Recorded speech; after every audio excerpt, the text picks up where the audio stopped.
Buenas noches o buenas tardes para algunos y buenas tardes para todos. Damos la bienvenida a este tercer día del evento virtual dentro de nuestro segundo Congreso Paraguayo de Biotecnología. Queremos agradecer a nuestros auspiciantes, a los que pertenecen a la categoría Oro, Microbios y Labco, a la categoría Plata, ASM Paraguay, Tecnomil Biotech, Lobo Científica, más que leer Medicina Integrativa, Lapsol, Chaco Internacional S.A. y categoría bronce Parpov. En este tercer día, estamos en esta sala número 2, donde vamos a estar teniendo el simposio sobre algas y microalgas en la biotecnología ambiental. Estarán con nosotros compartiendo experiencias, trabajos, el doctor Andrés Fernando Barajas, que nos estará hablando sobre la valorización de lixiviados de relleno sanitario mediante biotecnología algal, la máster Melissa González, criterio de una curva para elegir el alga adecuada basado en la realidad del laboratorio. El doctor Víctor Busto, Green Biorefinery, la transformación verde de la cerveza. Para hablar un poquitito más de nuestros disertantes, voy a dar una pequeña introducción al que va a estar abriendo este simposio, el doctor Andrés Fernando Barajas Solano, biólogo y PhD en Ingeniería Química. Es PhD en Ingeniería Química de la Universidad Industrial de Santander, profesor investigador categorizado por Colciencias como investigador asociado. Su enfoque de investigación comprende el aislamiento, producción de microalgas, caracterización de metabolitos de alto valor agregado y evaluación de mercados latinoamericanos para la comercialización de metabolitos derivables de microalgas. Actualmente se desempeña como profesor de planta en la Universidad Francisco de Paula Santander, San José de Cúcuta, en el Departamento de Ciencias Agrarias y del Ambiente. Su trabajo se enfoca en la búsqueda de convocatorias para financiación de investigación aplicada para el desarrollo de proyectos, universidad, empresa y Estado. También estará compartiendo con nosotros un poco su experiencia la profe, yo le conozco como profe, pero la máster Melissa Dos Santos. Ella es bióloga egresada de la Facultad de Ciencias Exactas y Naturales de la Universidad Nacional de Asunción, Paraguay, con maestría en biología de hongos, algas y plantas por la Facultad de Ciencias Naturales de la Universidad Federal de Santa Catarina, Brasil.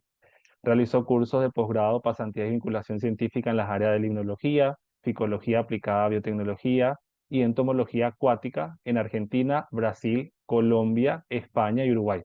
Su publicación más resaltante es Algas del Paraguay, que es primero en su género científico para Paraguay. En el 2016 ha incursionado con la organización de eventos científicos anuales de carácter virtual, creando una red internacional con gran impacto en el área de ficología aplicada.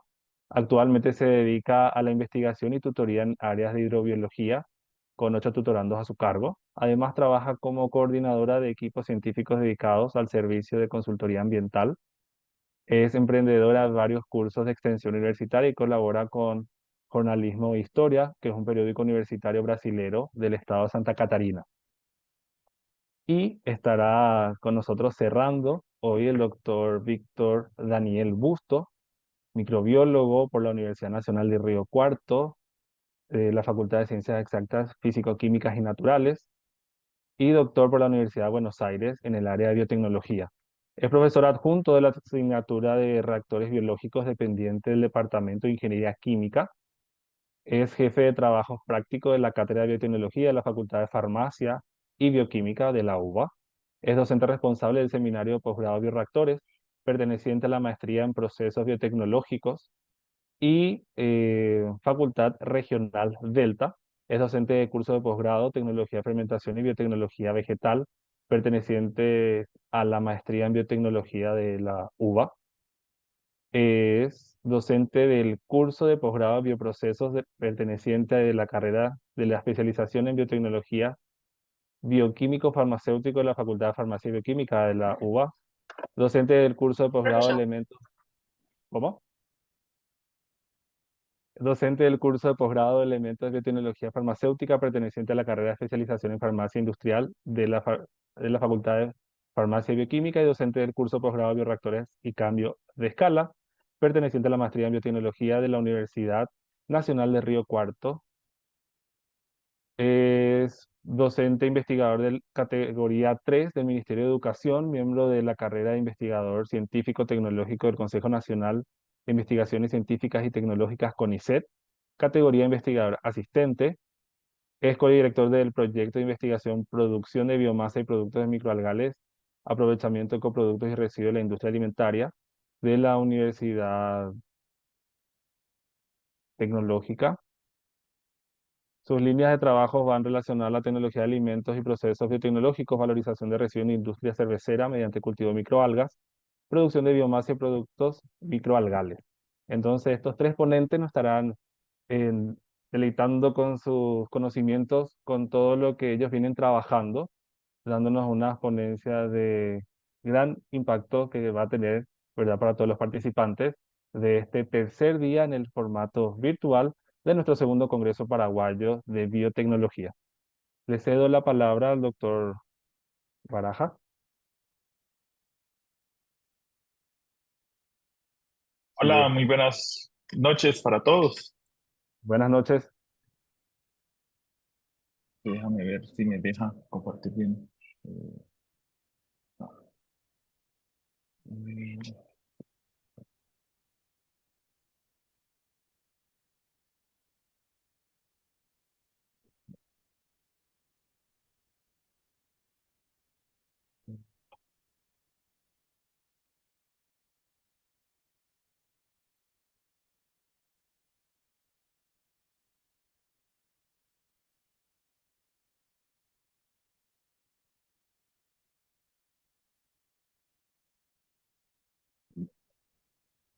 Ya, qué pena con ustedes. No sé por qué me sacó. Ya, me compartir. Estamos viendo mi pantalla, ¿cierto? Estamos viendo, perfecto. Perfecto, muchas gracias. Muy buenas noches. Muchas gracias por la presentación.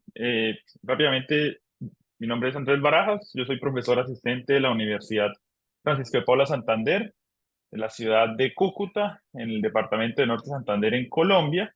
Y hoy les vengo a compartir pues nuestro avances en el trabajo que es la valorización de lixiviados de relleno sanitario mediante biotecnología algal.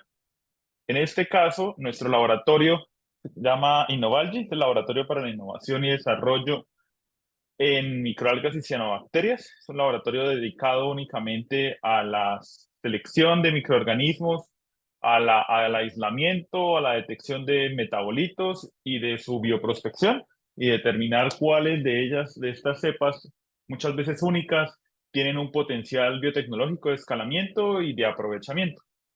En estos momentos nuestro laboratorio cuenta con un sistema de producción que va desde los 200 mililitros hasta los 100 litros en sistemas Resway que estamos conectando en las próximas semanas y contamos en este momento con tres áreas de laboratorio, la que es la parte analítica, la parte de cultivo y esta semana nos entregaron el nuevo laboratorio de escalamiento, que es una de operaciones, el cual vamos a tener un sistema que va hasta 1 metro cúbico y el cual nos permite aumentar nuestra producción de biomasa. Somos además el único laboratorio en la zona oriente, nororiente del país con esta capacidad de producción de microalgas. Somos uno de los únicos 5 laboratorios que hay en todo el país con una buena capacidad para el trabajo con microalgas. Bien, entonces, el problema al que nos enfrentamos es el uso de un agua residual que es muy conocida por ser altamente tóxica, como lo son los lixiviados de relleno sanitario. Sabemos que es un agua residual muy compleja, que tiene una gran cantidad de nutrientes que pueden ser aprovechados por bacterias, por cianobacterias, por algas, por muchos microorganismos. Sin embargo, debido a sus características únicas, es altamente tóxica y no son fáciles de tratar. Normalmente su tratamiento por las empresas encargadas de los rellenos sanitarios es por evaporación o por concentración, ya que no hay un proceso efectivo o eficiente que les permita tratarlas. Y es por esto que en los últimos años en nuestro laboratorio nos dimos a la tarea de no buscar de lo que es tratarlo, sino de ver la opción de transformarlo. Eso quiere decir de verlo no como un problema, sino como una fuente interesante de ciertos nutrientes que podemos aprovechar.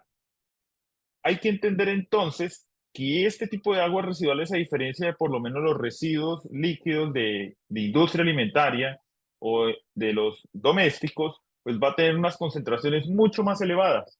Muchas veces ciertos componentes que se encuentran, ciertos compuestos dentro de este tipo de aguas residuales son altamente tóxicos para muchos microorganismos y que de acuerdo con la literatura, la forma de hacer que las microalgas puedan crecer o las cianobacterias puedan crecer y aprovechar estos nutrientes, pues son procesos complejos. Incluso se ha demostrado que a partir de procesos como lo que es la adaptación evolutiva en laboratorio o el ALE, es posible hacer que ciertas cepas, no todas, sean tolerantes al lixiviado sin ningún tipo de dilución.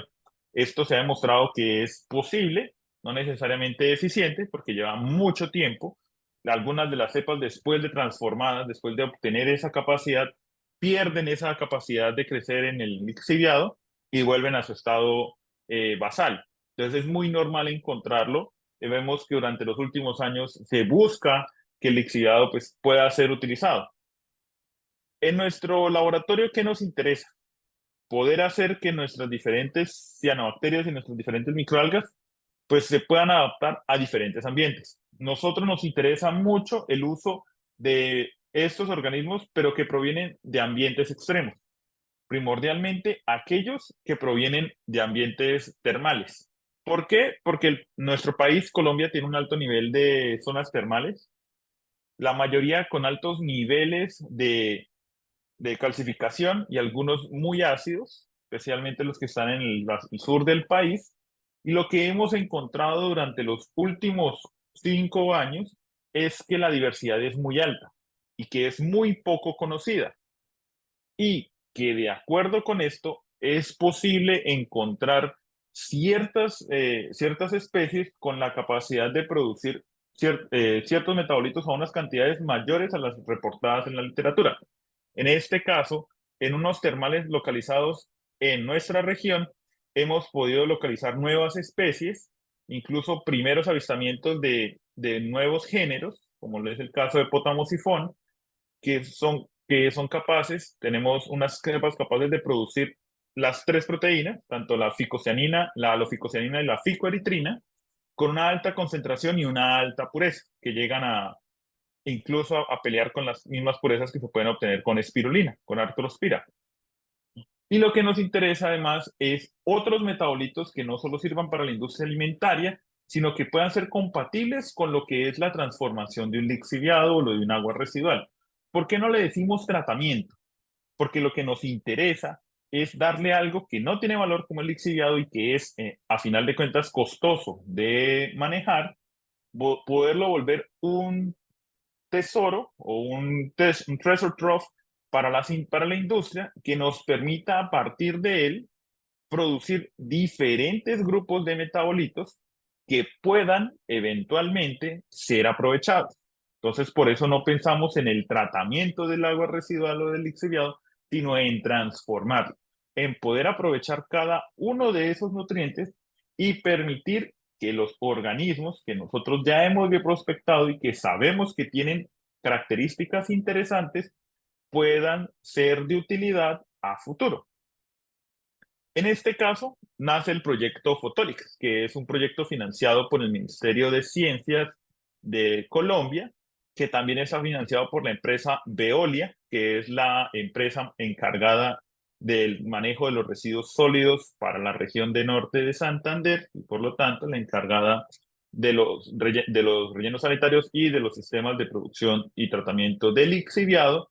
Y lo que nosotros propusimos es transformar ese lixiviado de tal forma que seamos capaces de producir diferentes cepas, pero con la intención de producir metabolitos de interés industrial que no, porque debido a la normativa nacional, no podemos producir nada que termine en sistemas alimentarios, pero que sí puedan ser usados por otras industrias. Por eso nos interesa dentro de este proyecto producir cosas como bioplásticos, como el PHB, el PHA, producir biomasa rica en fitohormonas, que no necesariamente va a ser usada para la producción de vegetales alimentarios, sino para la producción de flores. Colombia es muy fuerte en la producción de flores, exportamos una gran cantidad de flores para Estados Unidos durante todo el año y también a la producción de colorantes, no para la industria alimentaria, sino para la industria textil.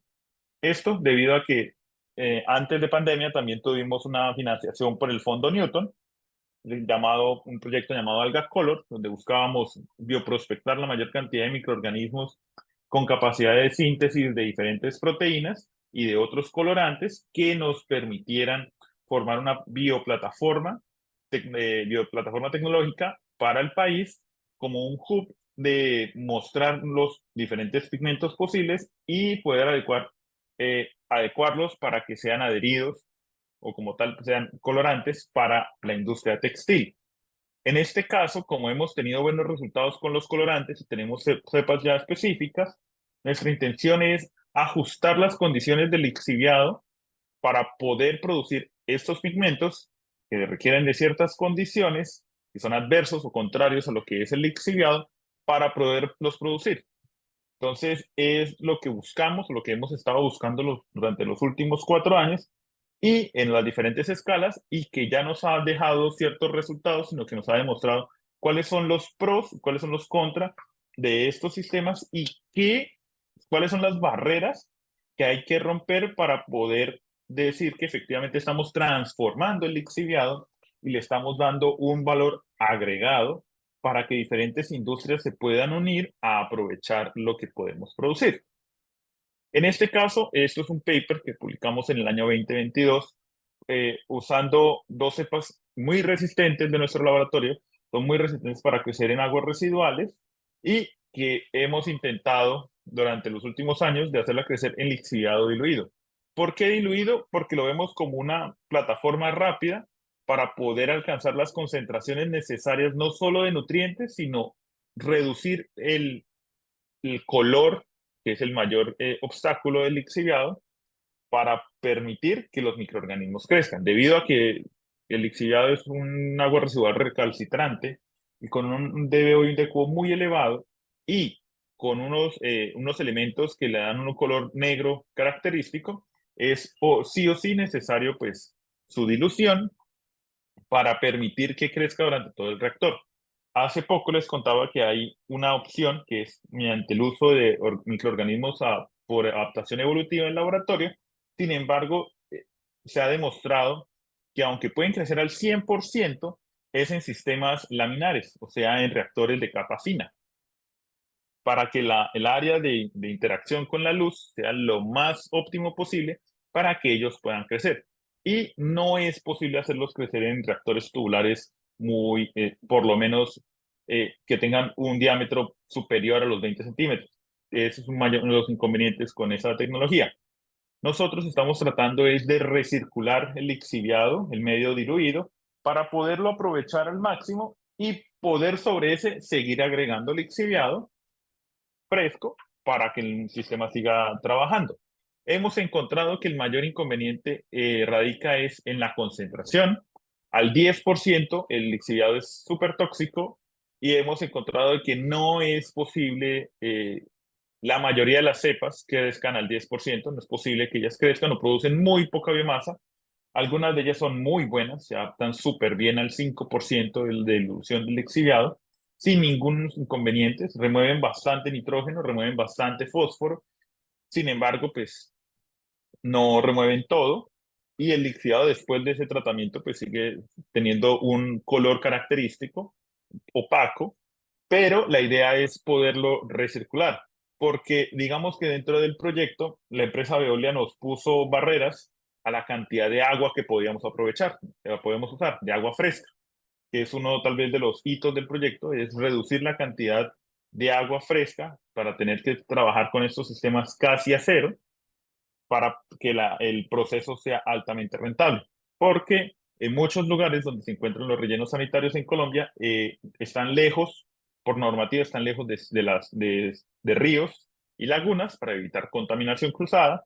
Entonces es un verdadero problema llevar agua fresca hasta esas zonas y es uno de los, digamos, como de los bloqueos o los hitos que nos planteó Veolia para poder firmar este proyecto. Hemos probado entonces no solo con estas dos cepas, que son las ya publicadas, sino con un pool de más de 25 cepas entre microalgas y cianobacterias, y hemos encontrado que todas trabajan perfectamente al 5%. Solo tenemos tres que son capaces de crecer al 10%. Sin embargo, no son de nuestro mayor interés biotecnológico, debido a que su capacidad de síntesis de por lo menos de bioplásticos o de colorantes, ya sea ficocianinas, carotenoides o clorofilas, es muy bajo, sino que además la cantidad de fitohormonas al final también es poquito. Tiene una buena velocidad de crecimiento, pero no le vemos su plus biotecnológico. Demostramos que sí se puede, pero no necesariamente es lo mejor para lo que estamos buscando.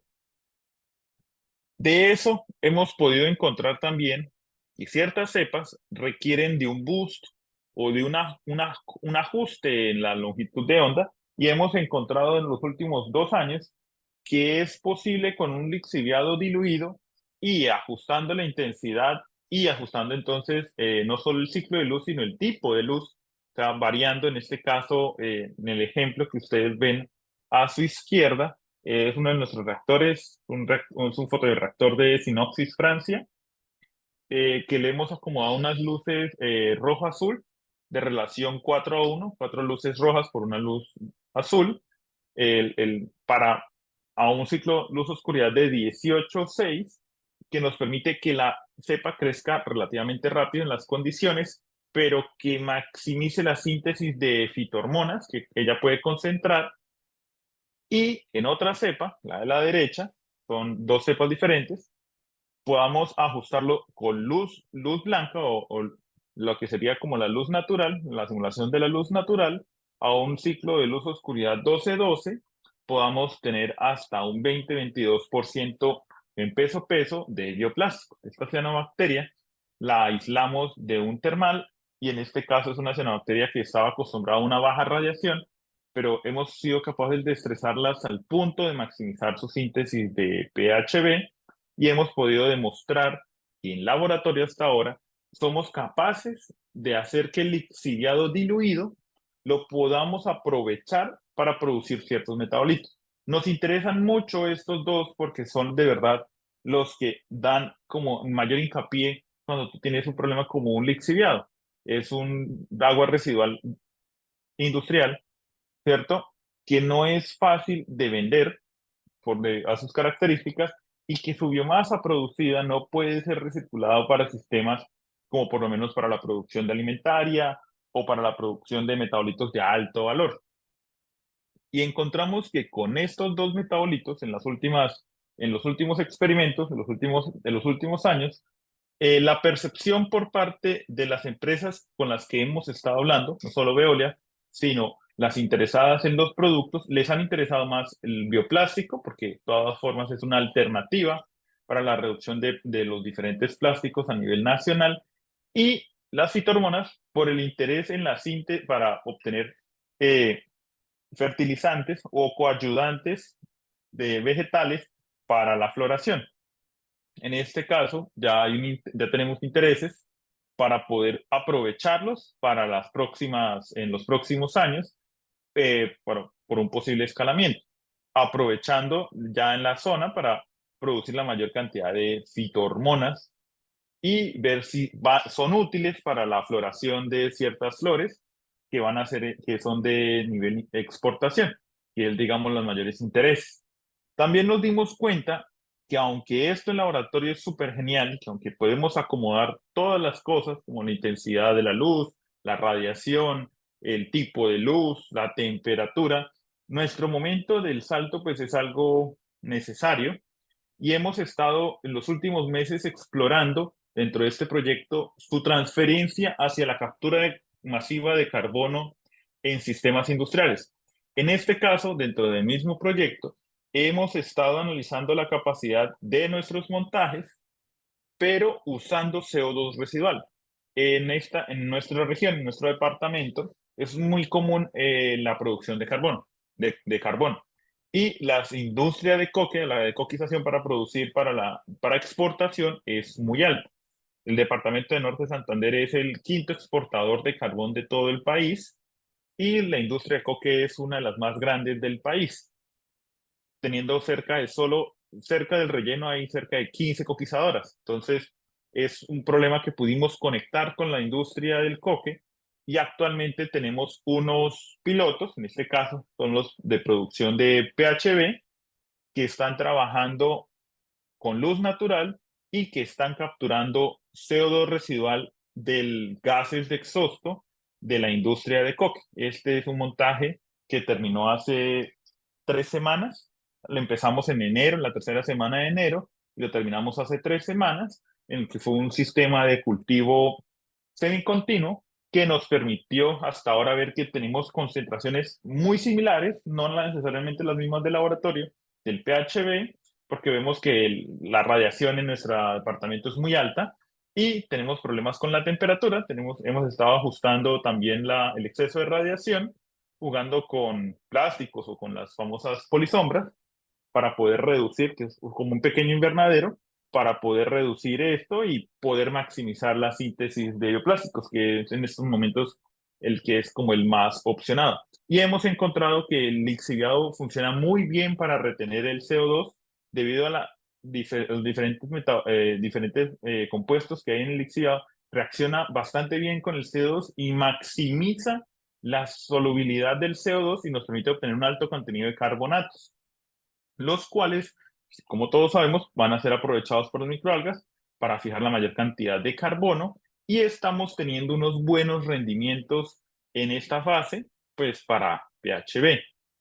Nosotros entonces hemos demostrado hasta ahora, porque es la primera vez para Colombia, que es posible ver el lixiviado como un sistema de no de residuos, sino como una plataforma que puede ser aprovechada y que puede ser transformada debido a su alto contenido de nutrientes, y es posible sacarlo del laboratorio y que es posible unir dos cosas totalmente disímiles, como es el CO2 residual, la industria del coque y los sistemas de lixiviados para producir algo nuevo dentro de la región, que aún nos falta mucho, porque tenemos varios problemas ahora que estamos empezando a escalar, debido más que todo por las altas radiaciones en el departamento, y que tenemos que llegar al punto donde usemos la menor cantidad de agua.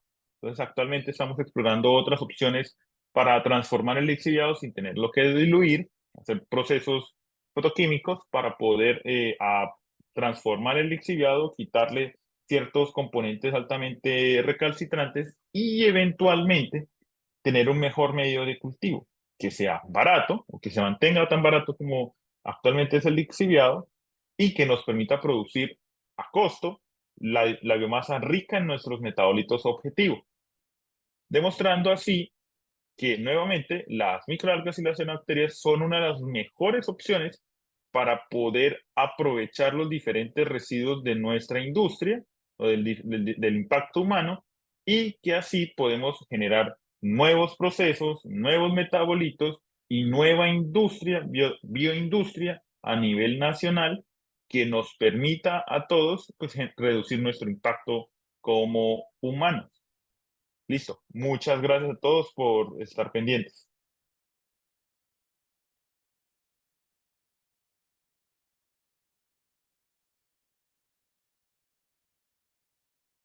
Muchas gracias, profesor.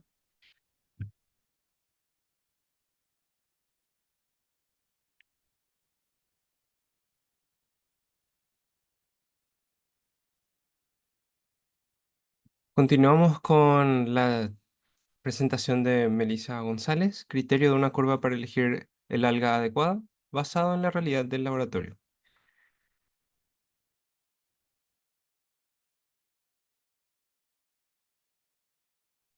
Bueno, eh, buenas tardes para todos, ¿cómo están? ¿Cómo andan ahí del otro lado? Muchas gracias al profe Andrés por la presentación. Eh, Quiero saber si no hay ningún problema con la presentación primero, antes de avanzar. Se ve muy bien, profe.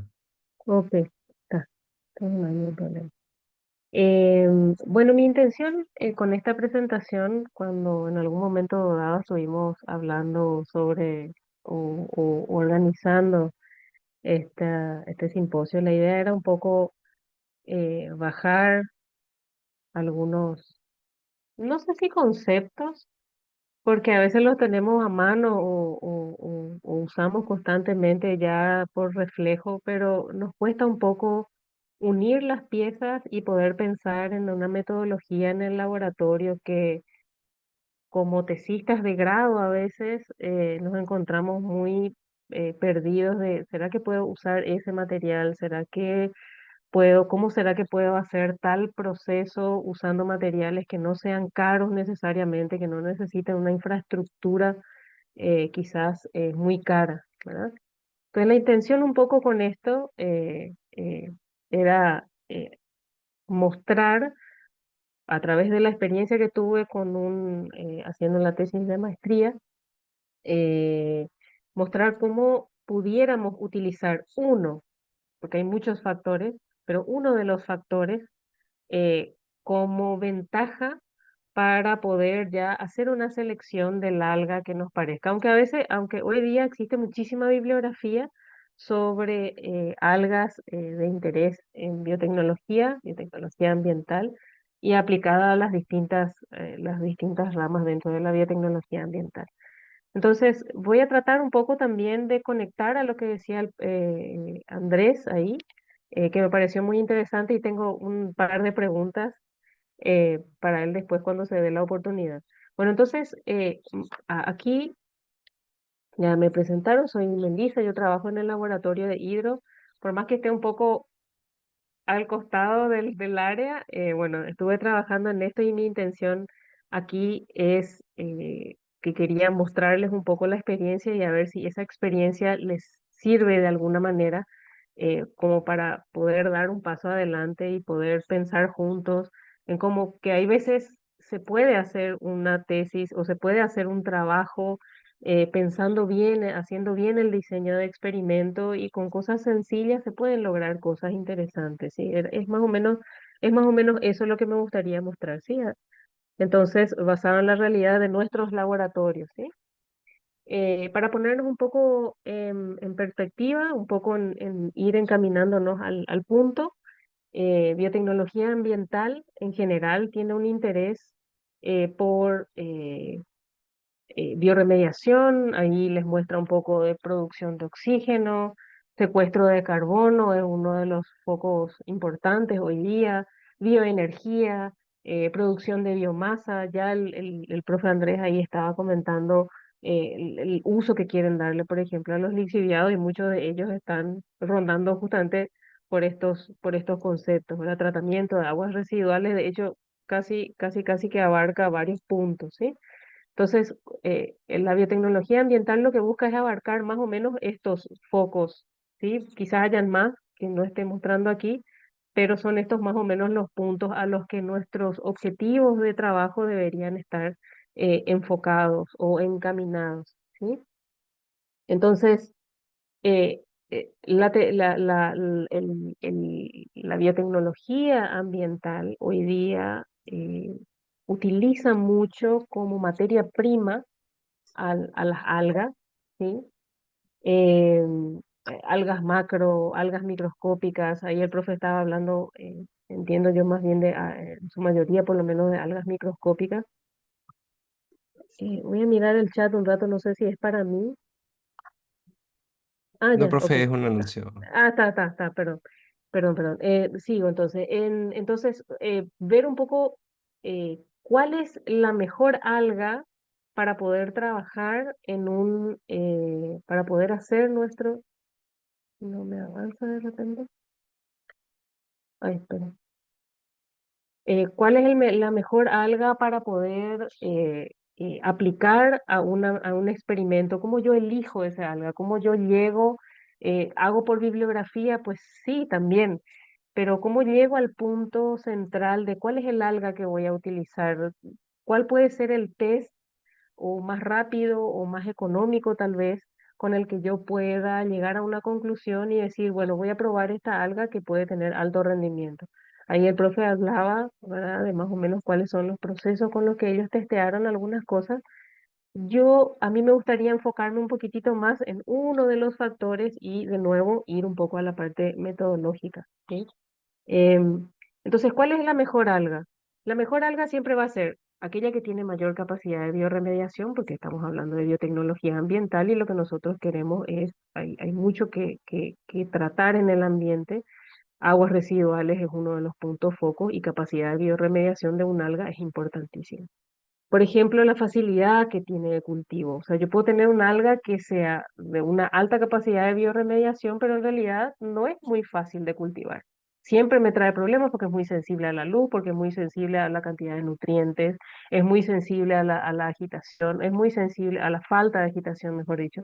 Entonces, hay factores que ahí no están siendo beneficiosos. Y el profe decía justamente, sí, hay un alga que crece súper bien, hay un alga que está súper excelente para poder, crece, es una biomasa, o la biomasa crece en un corto tiempo, pero en realidad no produce algún metabolito o algún producto que estamos queriendo. Entonces también tiene que tener un alto rendimiento de producción de productos, ¿verdad? O de bioproductos. Facilidad de procesamiento de esos productos o facilidad de procesamiento de esa biomasa producida también, ¿sí? La compatibilidad ecológica, es decir, estoy trayendo una cepa, no sé, por exagerar, del oriente y estoy tratando de una zona muy fría o de una zona templada y estoy tratando de traer a Paraguay, en donde los cambios de temperatura son de 15 grados por la mañana temprano a 45 grados casi en el verano al mediodía. Entonces, necesito tener un alga que esté adaptada a mi ambiente, ¿sí? Tolerancia a las condiciones ambientales, que era también un factor que ya se había mencionado anteriormente, y alta productividad de biomasa, ¿sí? Esos serían los criterios que yo debo observar para ver si un alga es buena para que yo pueda aceptarla o para que yo pueda tomarla como parte del experimento. Ahora, hay cosas que yo no sé cómo medir, ¿sí? Entonces, ¿qué es lo que hago? Por eso dice ahí el de Tim Marín de Doping Web, ¿verdad? O sea, me pongo a elegir al azar o veo una forma un poco más metódica y trato de aplicar un test de rendimiento de esa alga, ¿sí? Entonces, es importante cuando se trabaja generalmente en el laboratorio, cuando nos acercamos al laboratorio de la universidad, por ejemplo, ya que estamos hablando de chicos que quieran aplicar esto, desde el inicio, suelen haber cepas. Entonces, lo interesante ahí es, por ejemplo, hacer ya unos testeos antes de comenzar a trabajar y conocer por lo menos el tiempo de duplicación. Aquí los datos que les estoy dando son ficticios, es una intención, con la intención simplemente de que ustedes puedan entender la idea. Entonces, tengo un alga X y yo quiero saber cuál es el tiempo de duplicación de la biomasa. Puede haber un alga que tiene un tiempo de duplicación de biomasa de 2 días, no siempre es así, a veces de 4, a veces de 6, a veces de 15, depende del alga, depende de si es microscópica, si es macroscópica, etcétera.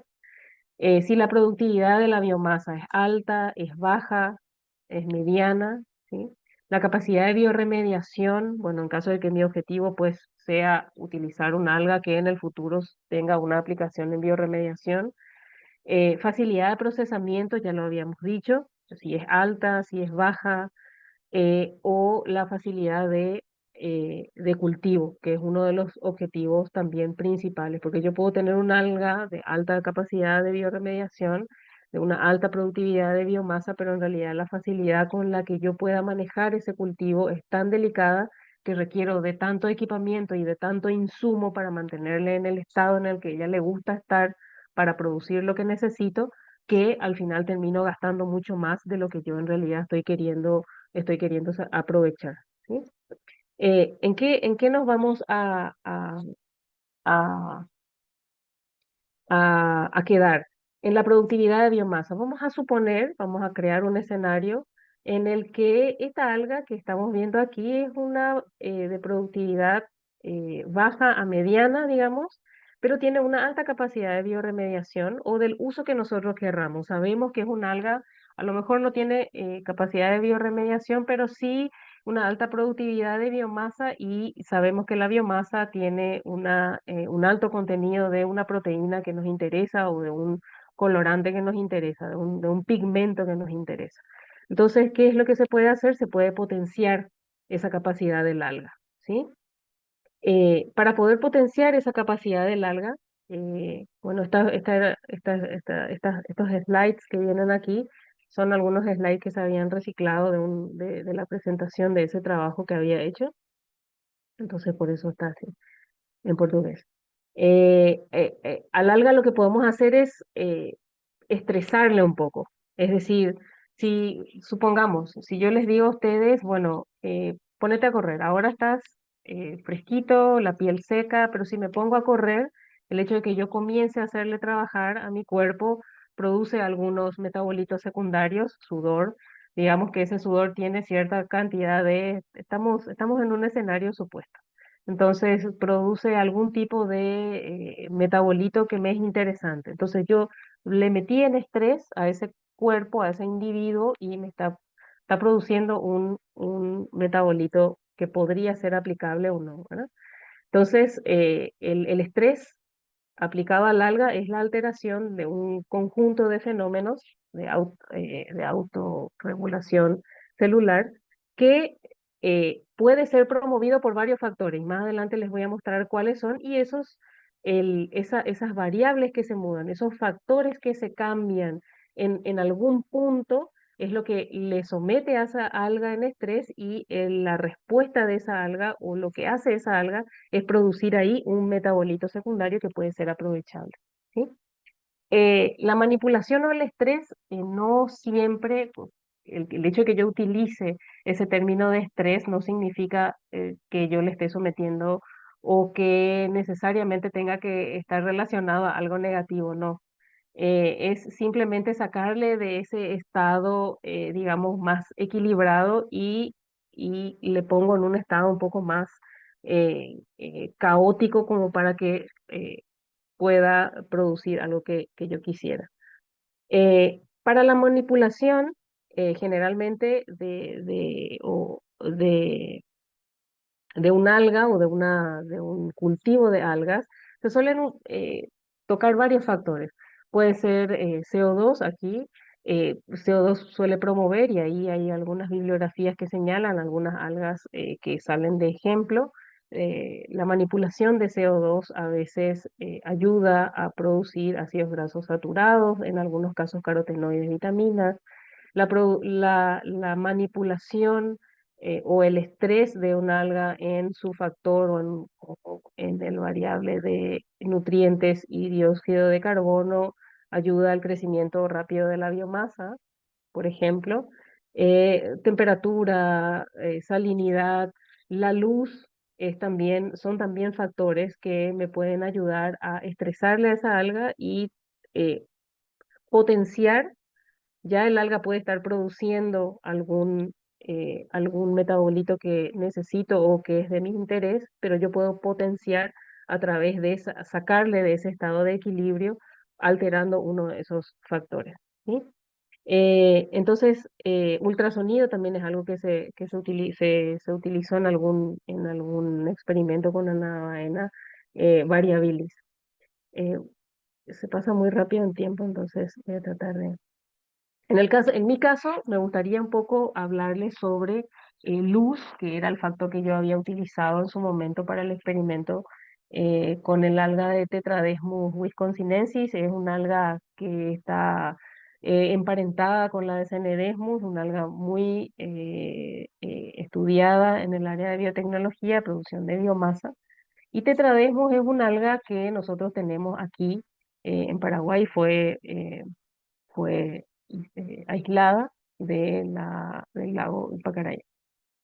Bueno, entonces la alteración del factor luz, ¿verdad? Puede ayudar a la producción de biomasa. El costo en los montajes de un, ¿cómo es que se dice?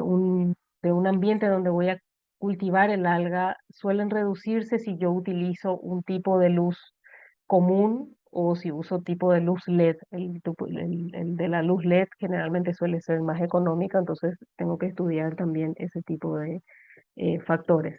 También se puede utilizar a cielo abierto y ver o en el laboratorio con luces especiales de UV, UVA, UVB, UVC. ¿Sí?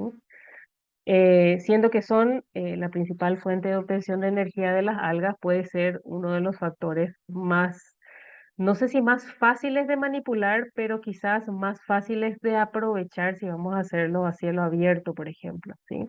Y dependiendo de cómo vemos, que es lo que, usando un poco esa estrategia de cambiar la visión que estaba mostrando el profe Andrés, eso es lo que podemos hacer. En algunos casos nos convienen algas que utilicen la menor cantidad de luz, porque claro, yo estoy utilizando menor cantidad de energía y en algunos casos yo necesito, si voy a cultivar a cielo abierto, algas que sean resistentes a altas cantidades de luz, por ejemplo. ¿Sí? En nuestro caso, nosotros habíamos utilizado luz LED, ¿verdad? Que es una luz que me permite economizar bastante la energía y es una energía bastante estable principalmente. No produce calor, que es otro de los objetivos que siempre se busca. El ambiente en donde hay luz amarilla, por ejemplo, suele ser un ambiente en donde la temperatura sube bastante rápido, ¿sí? En los cultivos y se mantiene, es una luz o es una cantidad de luz, las frecuencias a lo largo del tiempo, a diferencia de otros tipos de luces, ¿verdad? Aquí algunos ejemplos sobre los colores de luces y cómo pueden afectar positivamente a algunos cultivos. Por ejemplo, le da resistencia a las plantas contra hongos utilizando luces de color azul. Hay experimentos que demuestran eso, luces de color azul, de color rojo, de color verde. Para el mejoramiento de producción de sacarosa, producción de lignina, betacaroteno, por ejemplo, usando luz roja, luz azul, aumenta la producción o la capacidad de síntesis de vitamina C en otras plantas, otros compuestos también. Compuestos fenólicos, antocianina, vitamina C, por ejemplo, en el caso de las lechugas, utilizando luz verde en el cultivo de lechugas, eh, es una mejora importante. Em, Alfa-tocofenol, también luteína y también vitamina C, quería decir, para otras plantas utilizando luz amarilla. ¿Sí? Esto estoy hablando nuevamente de luz LED. ¿Sí? Bueno, hay mucha bibliografía que muestra o que demuestra el tipo o la calidad de luz utilizada y la cantidad de luz utilizada, en qué afecta y qué me permite mejorar en los cultivos no solo de algas, de plantas también, y que pueden ser eh, planificados para algas. Por ejemplo, el caso que lo primero que decíamos al principio, resistencia a los hongos, en el caso de las plantas, utilizando los colores de luz azul, rojo y verde, por ejemplo, ¿verdad? Eso también puede ser testeado en algas. ¿Sí? ¿En qué consistía el proyecto específicamente que yo estaba haciendo? Bueno, obtención de la cepa de Tetradesmus wisconsinensis, eso lo habíamos llevado de Paraguay a Brasil. Se hizo un análisis de la morfología, eso era importante porque a veces ellos sufren algunos cambios dependiendo a lo largo del tiempo en qué ciclo de su crecimiento está. El test de la cantidad de luz apropiada para la aclimatación. Se hizo también el crecimiento y obtención de la biomasa, exposición a a los diferentes colores de luz, que era el experimento, la parte principal del experimento realmente, y un análisis de la biomasa producida posterior a esa exposición a los diferentes colores de luz, porque lo que queríamos saber era cuáles eran los metabolitos secundarios que se producían en un cultivo de alga de Tetradesmus wisconsinensis con esos eh, con esas diferentes calidades de luz, ¿verdad? ¿A qué nos abocamos hoy?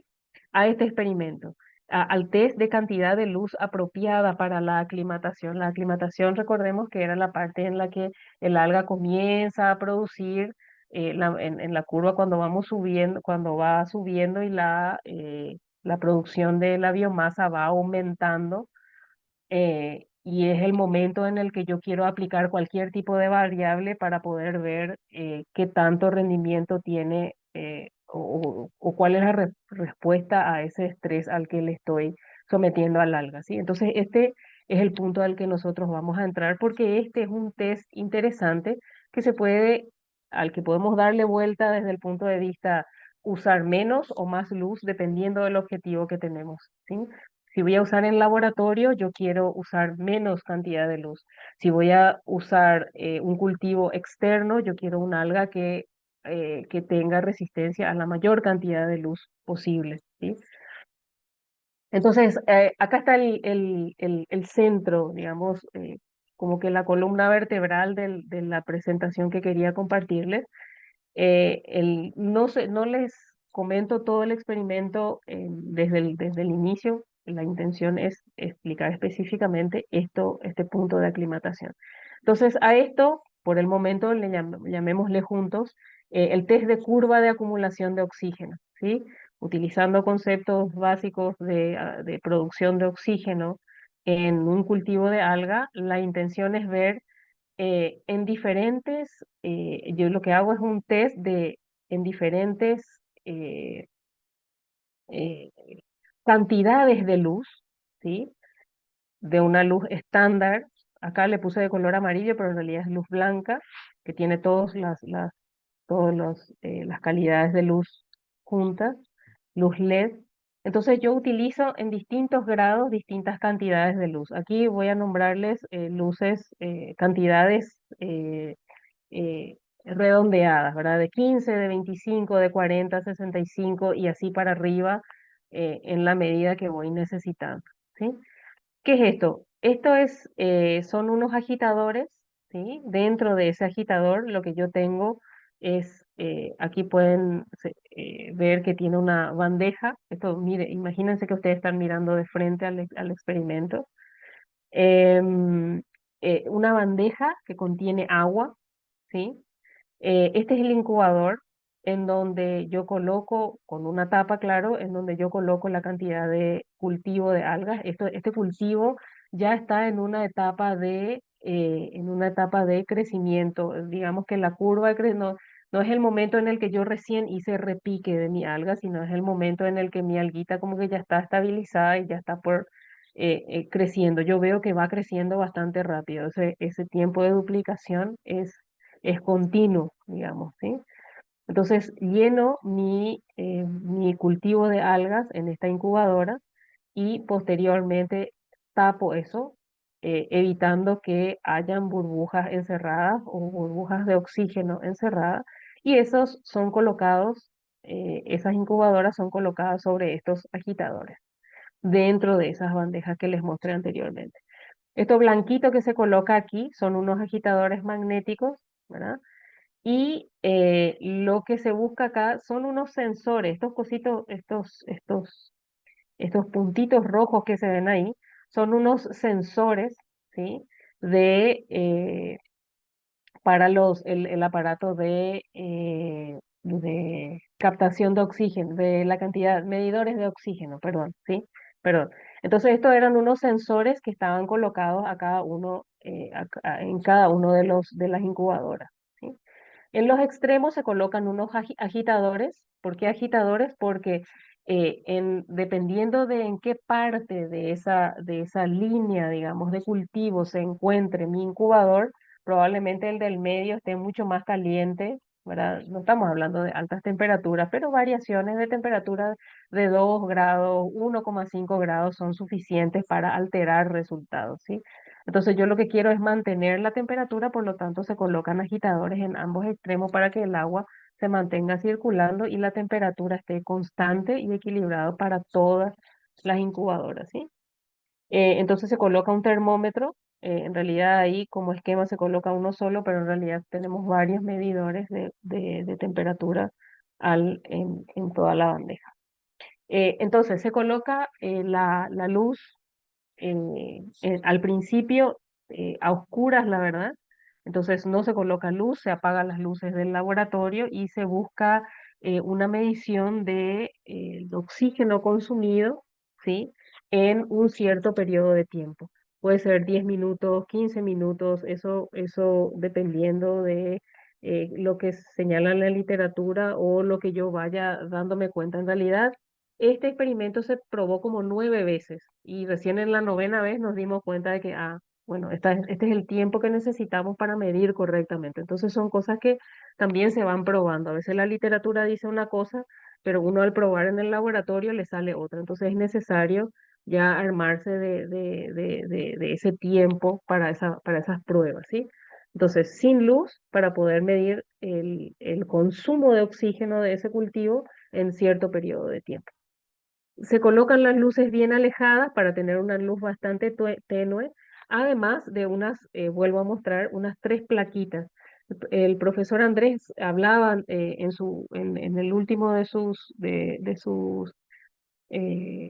equipos, que está ahí a la parte exterior, en donde habla de colocar medias sombras para evitar la suba de temperatura para esos experimentos. Bueno, aquí hacemos más o menos lo mismo. Se colocan 3 porque lo que se busca es la menor cantidad de luz, ¿cierto? Entonces, con el tiempo ir sacando, ¿cierto? Las medias sombras, las plaquitas de media sombra que nosotros habíamos armado de manera manual con unos marcos sencillos. Y finalmente se quita todas esas placas y se acerca un poco más la luz para que tengamos las luces más intensas. Entonces, en la medida que estaba más lejos la luz, menor cantidad de luz llega y cuanto más cerca está y menos placas de media sombra tenga, pues más luz llega al cultivo. Y entonces se mide con esos sensores de oxígeno, se miden pues la cantidad de oxígeno producido en 15 minutos.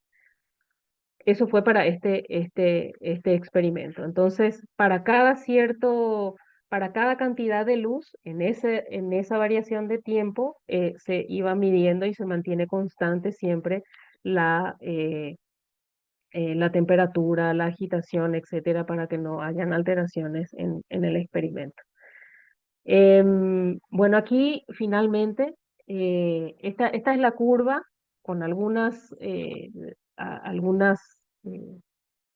con algunos errores, por supuesto, dentro de las mediciones, porque bueno, estamos trabajando con un ente biológico, por lo tanto no es tanto como quisiéramos, pero en general la producción de oxígeno o la mayor producción de oxígeno para este cultivo de alga de Tetradesmus wisconsinensis era o se dio entre 50 y 120 micromol photons por metro cuadrado por segundo. Esa es la cantidad de luz, básicamente, que al alga le gusta recibir para tener la mayor producción de oxígeno, ¿sí?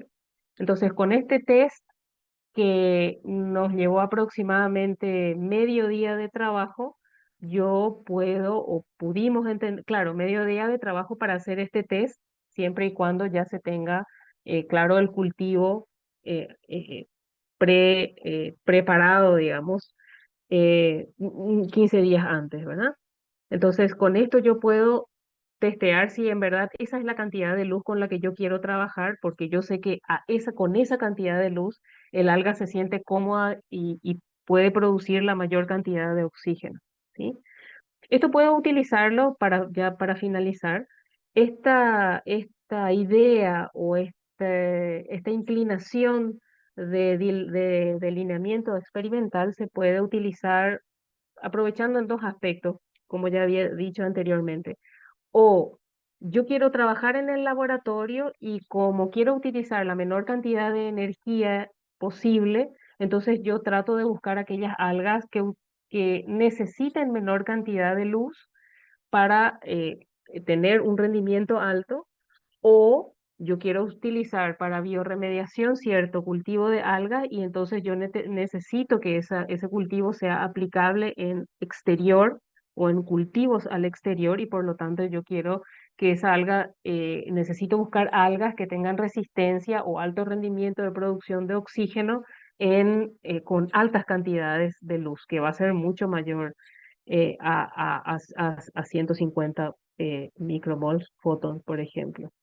Em, bueno, eso era todo. Espero que después, al final de la ponencia del profe que falta, podamos ver algunas ideas y si tiene alguna cosa que comentar o que actualizar sobre lo que había comentado, entonces son bienvenidos, ¿sí?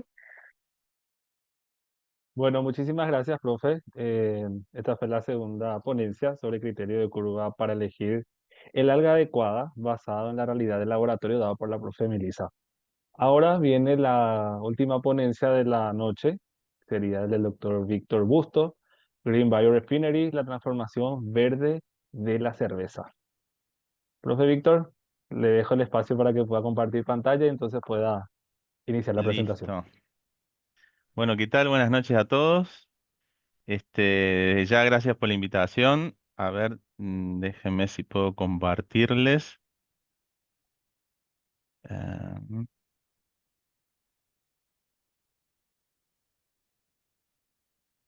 Bien, ahí se ve, ¿no? Sí, profe, se ve perfecto. Listo. Bueno, nada, buenas noches. Reitero mi agradecimiento por la invitación para participar en este simposio.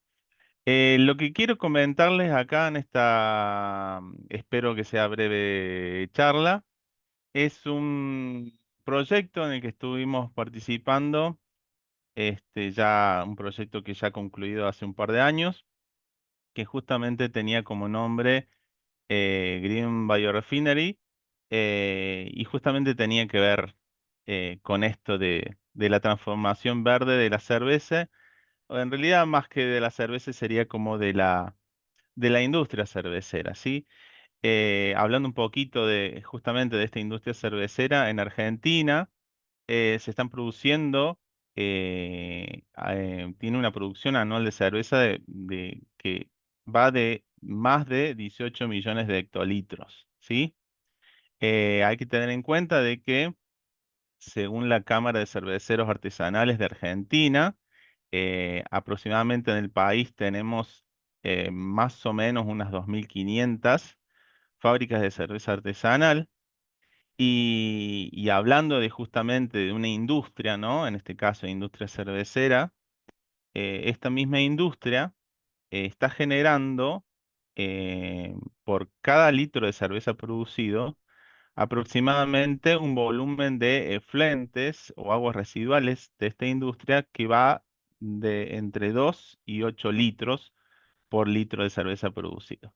Es decir que em, la cantidad de efluentes que genera o cantidad de aguas residuales es muy grande. Es cierto que hay que tener en cuenta de que muchas de estas millones de hectolitros que se producen a nivel nacional son producidos por muchas grandes cerveceras, pero en lo que hace referencia a cervecerías artesanales y micro cervecerías, las aguas residuales, los efluentes que generan ese tipo de industrias, no tiene tratamiento, es decir, que va directamente al desagüe, al alcantarillado, sin tratamiento previo, ¿sí?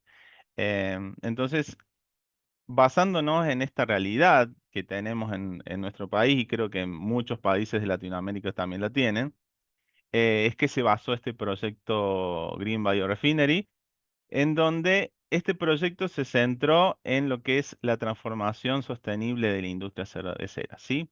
La idea fue integrar la gestión de residuos de cervecerías con lo que es la producción de biomasa de microalgas, ¿sí? Con la idea justamente de que sacar algún provecho de esta biomasa, como por ejemplo generar algún producto, bioproducto valioso, y a su vez, obviamente, contribuir a lo que tiene que ver con la reducción del impacto ambiental en este tipo de industria, ¿sí? Y obviamente este enfoque, obviamente, ofrece una solución ecológica, porque en realidad lo que uno también hace es recuperar nutrientes con la idea de producir algún tipo de compuestos de valor agregado, ¿sí? Em, el proyecto Green Biorefinery fue un proyecto de tipo red, ¿sí? Había un consorcio en donde 4 países fueron los que participaron y 4 instituciones, universidades, instituciones de investigación, como por ejemplo la Universidad de Almería en España, el Laboratorio Nacional de Energía y Geología de Portugal, la Universidad de Antioquia de Colombia. Y en particular, yo si bien estoy trabajando en la Universidad de Buenos Aires, también estoy trabajando en la Universidad Tecnológica Nacional y estuve participando como representante de la Universidad Tecnológica donde estaba radicado el proyecto en Argentina. ¿Sí? ¿Qué objetivos tenía este proyecto? Bueno, la idea era, al menos estos son unos 5 puntos importantes del proyecto, que era, en primer lugar, caracterizar el efluente generado por la industria cervecera, establecer, en segundo lugar, algunos métodos adecuados para poder acondicionar los efluentes cerveceros. En tercer lugar, tratar de seleccionar o hacer como una especie de screening de cepas que sean, que sean capaces, digamos, de crecer en estos efluentes. En cuarto lugar, optimizar los procesos de escala laboratorio. Y en quinto lugar, tratar de desarrollar algún proceso de biorefinería para el uso integral de la biomasa. ¿Sí?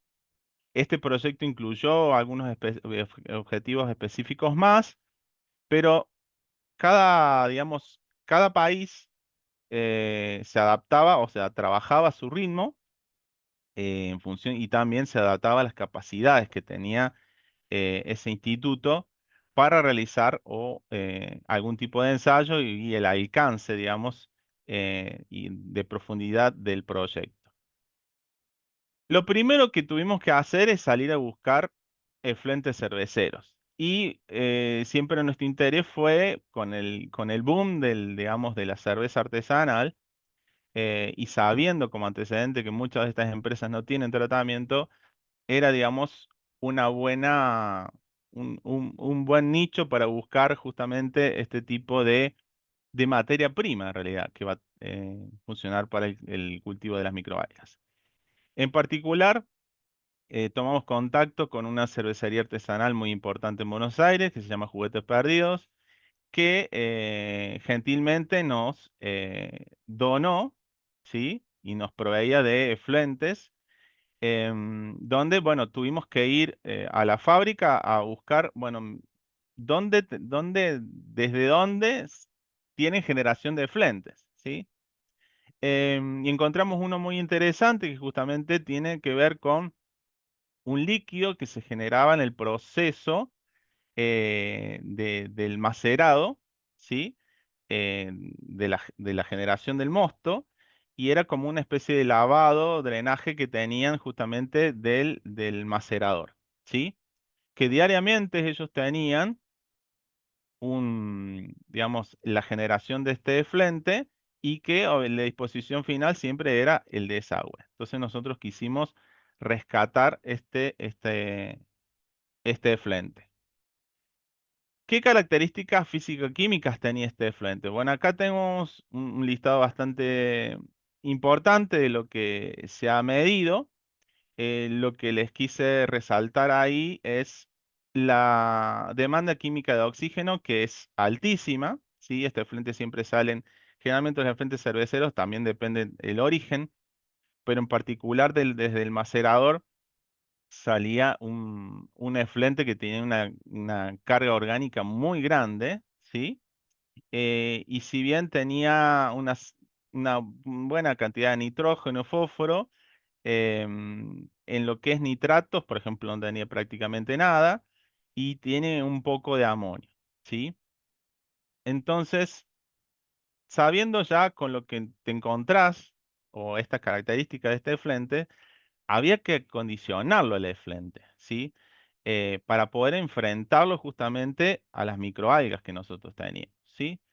Varios fueron los métodos que se utilizaron, se probaron, digamos, para poder acondicionar el efluente. Entre ellos se centrifugaron, a veces se filtró, en algunos casos se tuvo que esterilizar.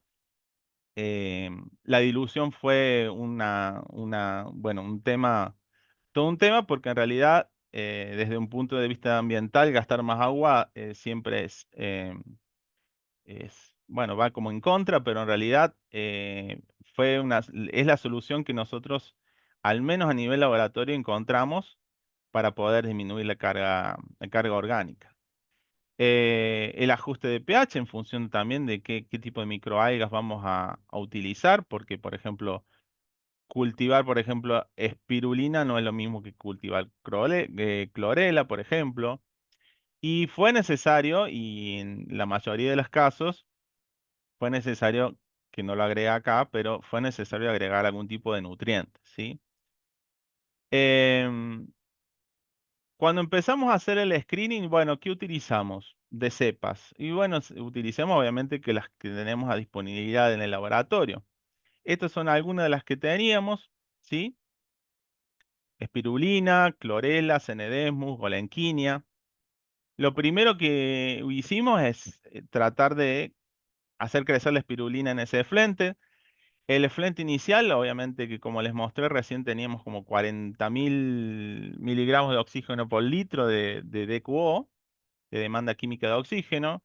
Entonces, fue necesario, bueno, si bien se probaba también el efluente puro, evidentemente en ese tipo de efluente no pudo crecer, entonces siempre recurrimos a diluirlo con agua al efluente, ¿sí? Logrando concentraciones de DQO de 400, 1300, 4000. Se probaron más altos, pero la verdad que en esas condiciones ya no era factible el crecimiento, al menos de espirulina. Otra opción fue, bueno, mira, si le faltan nutrientes, pongámoslos en el medio de cultivo, típico de la espirulina. Probamos Sarruc al 50%, o Sarruc también acá en un 100%. Y básicamente lo que vimos es que, bueno, el diluyente agua no funcionó en ninguna de las concentraciones que evaluamos, no así cuando agregamos, enriquecíamos el efluente con medio de cultivo a la mitad o medio de cultivo entero, ¿sí? Lo que sí, una elevada, digamos, DQO, como por ejemplo la D4000, en ninguna de estas condiciones pudo llegar a crecer, ¿sí? Y este fue más o menos el aspecto de las microalgas de los cultivos al final de este ensayo. Si evaluamos en la composición bioquímica, siempre veíamos justamente en la condición más elevada donde se veían los cambios, ¿sí? Los cambios se veían en un aumento en la cantidad de carbohidratos, en la cantidad de lípidos, y fíjense cómo los pigmentos típicos, la ficocianina típica de espirulina, como que disminuía, al igual que la clorofila, las carotenoides, ¿sí? Entonces, bueno, el medio de cultivo puede ser una solución, pero ¿por qué no buscamos enriquecer ese mismo efluente en diluirlo, pero además agregarle un nutriente en específico en la fuente de nitrógeno? Y en este caso utilizamos una cantidad de nitrógeno similar a la que tiene el medio de cultivo original, un nitrato de sodio, donde sí vimos que en todas las condiciones se produjo una cantidad de biomasa similar, ¿sí?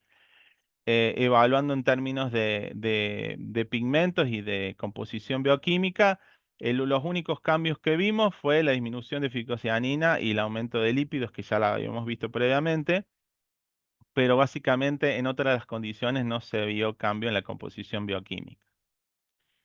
Algo que nos interesó y que tuvimos la oportunidad de realizar es justamente evaluar la eficiencia de remoción de estas algas a distintas concentraciones de efluente.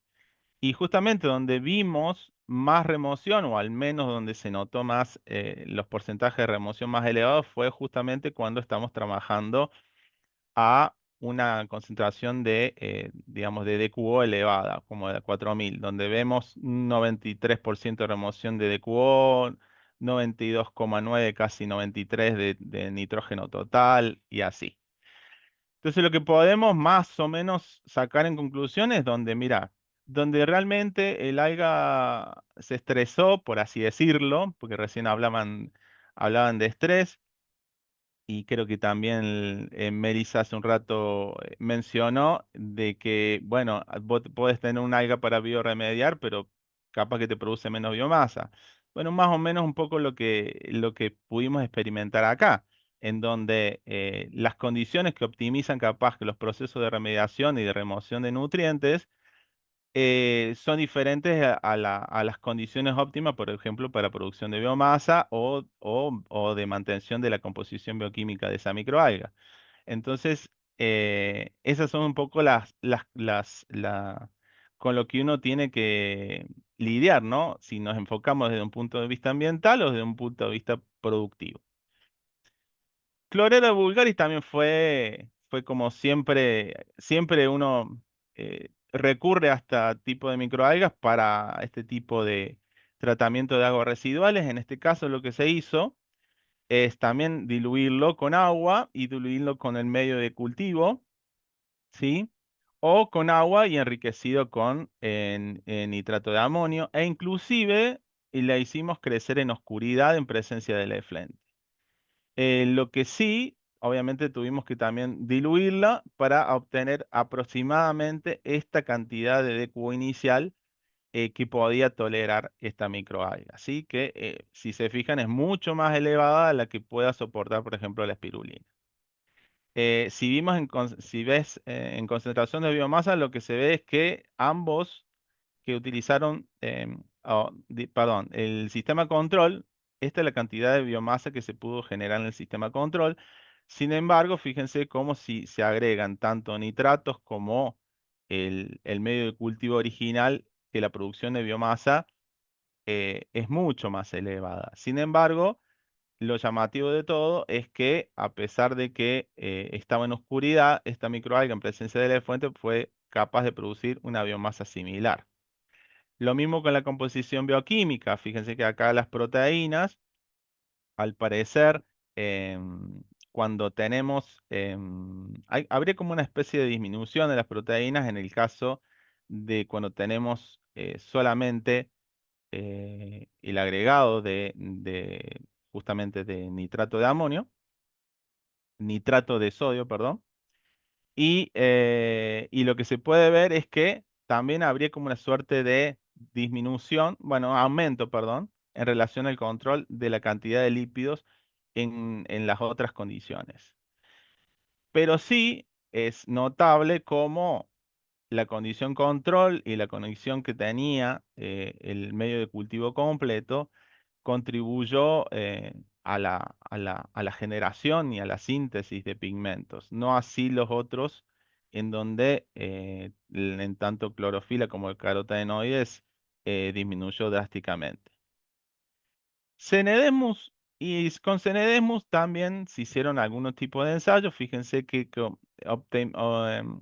obtuvimos como DQO óptima para el inicio de esta microalga aproximadamente una DQO de 3000 miligramos de oxígeno por litro.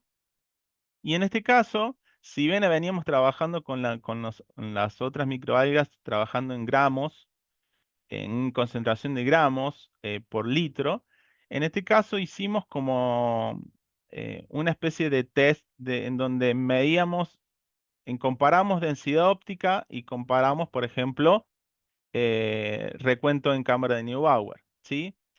Tanto de esta microalga creciendo en efluente diluido en agua o en efluente diluido en el medio de cultivo original, ¿sí? Acá lo que vemos es que al parecer, al menos en ninguna de estas dos diluyentes, una diferencia marcada, al menos por densidad óptica, pero sí lo que se ve que a los 21 días, por ejemplo, em, el recuento en Cameron-Neubauer ha sido mucho más elevada, o al menos vemos realmente el efecto de los nutrientes que tiene el medio de cultivo en relación a solamente diluirlo con agua. Ya de por sí, cuando uno ve esto, el aspecto de los cultivos, es notable cómo te das cuenta quiénes son las que están diluidas con agua y cuáles son los cultivos que tienen el medio enriquecido. Después tuve la oportunidad de trabajar con Golenquinia, donde aquí probamos también varias diluciones de Flente, 5, 10, 20, 50, que fueron más o menos las diluciones de Flente en las que pudo crecer esta cepa, en donde llamativamente, bueno, con poco concentración o cantidad de Flente, digamos que se asemeja mucho a lo que es una condición control eh, sin agregado de nada, digamos, con el medio de cultivo original. Sin embargo, a medida que se vienen aumentando la concentración del efluente, se iba incrementando la producción de biomasa, ¿sí? Al menos seguido por densidad óptica, donde lo que vimos que rápidamente, entre 2 y 3 días, alcanzábamos como un máximo de producción de biomasa y luego se mantenía, ¿sí? Esto nos dio la pauta de que, fíjate que en condición control podemos llegar a producir esta cantidad de biomasa seca por litro. Sin embargo, en presencia del efluente, es notable cómo se incrementa la cantidad de biomasa producida en cada una de esas condiciones. Un poquito pasando, digamos, que queríamos saber qué tipo de microalga podía crecer en el efluente. La verdad que de las 4 que teníamos, todas fueron capaces de crecer en el efluente. Sin embargo, cada uno tuvo digamos, su, su tratamiento específico en relación a la adecuación del efluente previo al cultivo. Por ejemplo, tuvimos que ajustar el pH, por ejemplo, para espirulina, que eso hizo que, por ejemplo, en el caso de espirulina no tengamos que em, esterilizar, por ejemplo, el efluente, que en algunos casos, como por ejemplo para Cenedesmus o clorela, fue necesario esterilizar sí, sacar, digamos, los microorganismos del efluente para poder trabajarlo, porque ya el pH alto de más de 9, casi 10, en algunas veces 11, em, inhibía el crecimiento de otros microorganismos, eso nos permitía evitarnos, por ejemplo, ese paso de acondicionamiento, ¿sí? Pero sí lo que pudimos fue de la etapa de screening darnos cuenta de que todas, al menos las que teníamos, eran capaces de crecer en el efluente en mayor o menor medida. El paso que seguía era optimizar los procesos. Ya en este paso pudimos hacer unos pocos experimentos en función también de lo que teníamos disponible en el laboratorio. Lo que pudimos hacer es hacer crecer la espirulina en un fotobioreactor. En este caso fue un bioreactor de tanque digitado de 3 litros, ¿sí? Y lo que les remarqué aquí es que partimos de un efluente que tenía aproximadamente 26.000 miligramos. Siempre fueron más de 10.000 los valores de DQO que teníamos para efluentes cerveceros y diluido con agua y enriquecido con nitrato de sodio. Las de cubo iniciales, o sea, siempre fue necesario diluir, también eso hay que destacarlo, siempre fue necesario diluir para bajar esa de cubo, y partimos de estas dos valores de DQO iniciales. Simplemente acá de manera cualitativa les muestro estos resultados porque, bueno, acá, bueno, les muestro digamos, las luces LED que se le agregaron a estos tubos. Pero sin embargo, bueno, durante los primeros días, los primeros 7 días, había un buen crecimiento de esta microalga. Sin embargo, ya al cabo de 10 días y posterior a esto, vimos esto, nos encontramos con esto en el laboratorio.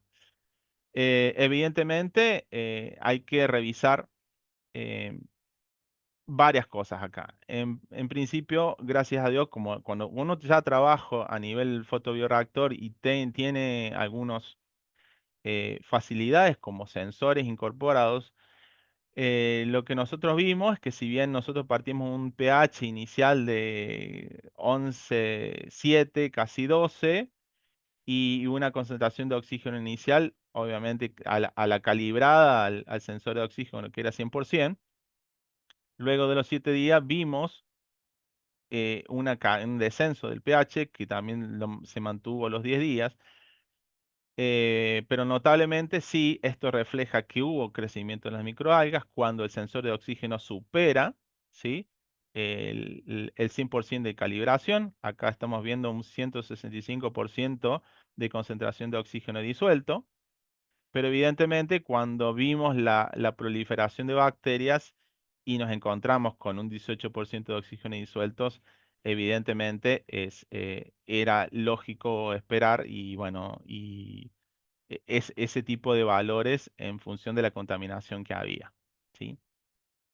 También realizamos pruebas tuvimos la oportunidad, no tengo aquí datos para mostrarles, pero clorela fue una de las que, digamos, pudo crecer en el fotobioreactor y se hizo, por ejemplo, de manera heterotrófica, digamos, en ausencia de luz, ¿sí?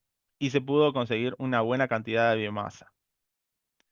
Esa buena cantidad de biomasa que eh, producimos en el fotobioreactor, en el bioreactor, digamos, no sería un fotobioreactor en este caso, porque se hizo en condiciones heterotróficas, pero el último paso, al menos que estaba a nuestro alcance, de este proyecto fue encontrarle algún uso integral de esta biomasa. Y esa biomasa, crecida en el flente cervecero, fue estudiada en función de su capacidad bioestimulante. Para eso nosotros, toda esa biomasa que habíamos obtenido, se liofilizó y se mandó a la Universidad de Almería, que era uno de nuestros socios, y ellos allá hicieron varios tipos de bioensayos para estudiar esta capacidad.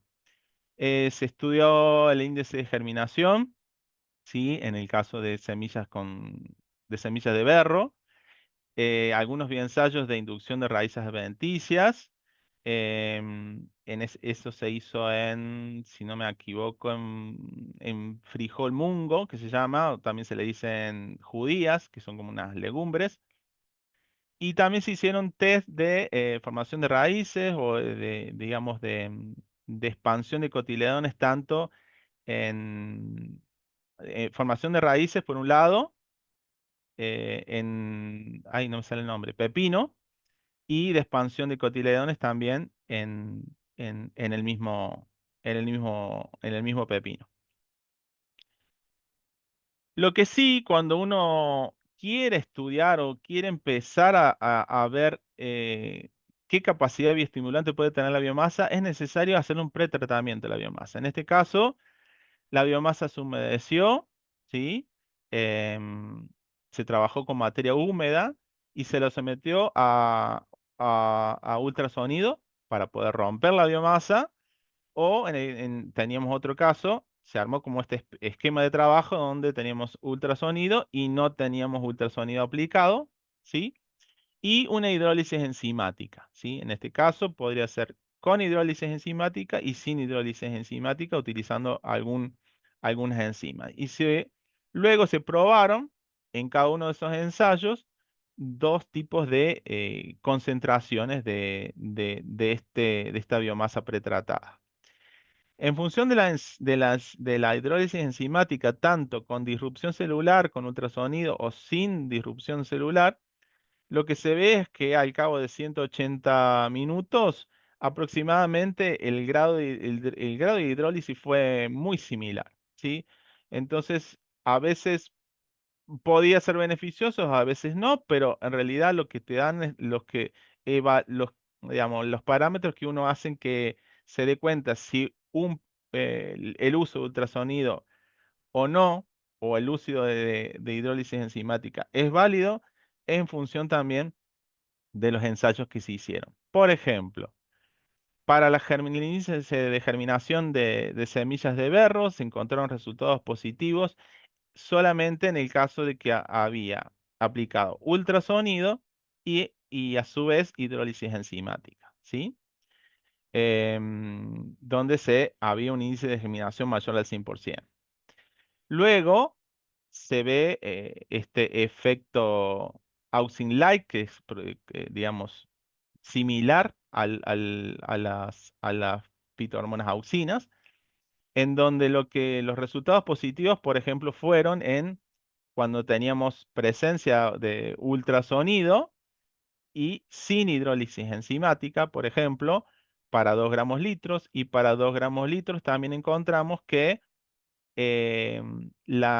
con hidrólisis enzimática y sin derrupción celular también teníamos aproximadamente un 40% por encima de lo que es el control. El control en este caso era, teníamos, bueno, obviamente agua destilada, pero también había como un bioestimulante comercial e inclusive se utilizó hormonas sintéticas en este tipo de test. Después, también otra cosa que se hizo fue estos test también de efecto Auxin-like, en donde se pretendía el desarrollo de raíces adventicias en el caso de pepino, ¿sí? En donde acá vimos, por ejemplo, un 132% por encima de lo que es el control cuando se trabajó con esta concentración del extracto de microalgas y el aplicado de ultrasonido y la hidrólisis enzimática, que en este caso es esta barra que vemos aquí en gris. Y por último, cuando buscamos de tipo citoquininas similares a lo que es las giberelinas, donde lo que se ve es la expansión de los cotiledones, en este caso en ninguno de los casos estudiados, al menos eh, digamos de los extractos de microalga que se generaron, ninguno tuvo un efecto positivo en relación al control, ¿sí? Como principales conclusiones de este proyecto, como para terminar, podríamos decir que las cepas que nosotros evaluamos, al menos las que teníamos disponibles, pirulina, clorela, cenedesmus, olenquinia, todas fueron capaces de crecer en el frente cervecero a diferentes concentraciones. Cada uno tuvo su concentración óptima a la que podía soportar cada cepa de microalga y obviamente condiciones de cultivo diferentes adaptables a cada una de las cepas. En particular en la espirulina, puedo crecer en el flente siempre diluido y suplementado con nitrógeno, donde no se alteró la composición bioquímica a 400 en 1300 miligramos de oxígeno por litro, pero sí logramos una depuración máxima cuando estamos en una condición de concentración de flente muy superior, ¿sí? Lo que sí trae como aparejado el cambio en el incremento de carbohidratos y lípidos. En el caso de Chlorella vulgaris, pudo crecer obviamente a partir de un inicial de 18.000, que es muy superior, e inclusive puede crecer de manera heterotrófica en ausencia de luz. Siempre la suplementación en nitrógeno aumenta la producción de biomasa, pero si se consideran los otros nutrientes que tiene el medio de crecimiento original, incrementa aún más el crecimiento.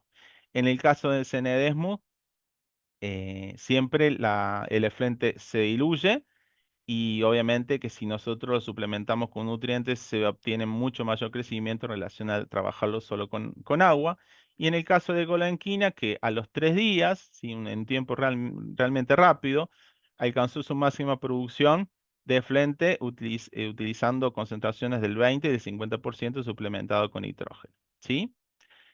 El fotobioreactor, o al menos las pocas experiencias que tuvimos en fotobioreactor, donde probamos espirulina, por ejemplo, pudo crecer solamente hasta los 7 días con nitrógeno suplementado, pero obviamente aquí el problema es que, al menos lo que nosotros creemos es que hubo un exceso de aireación y falta de control de pH, que obviamente eso es lo que habría que probar para ver si tenemos un crecimiento un poco más sostenido.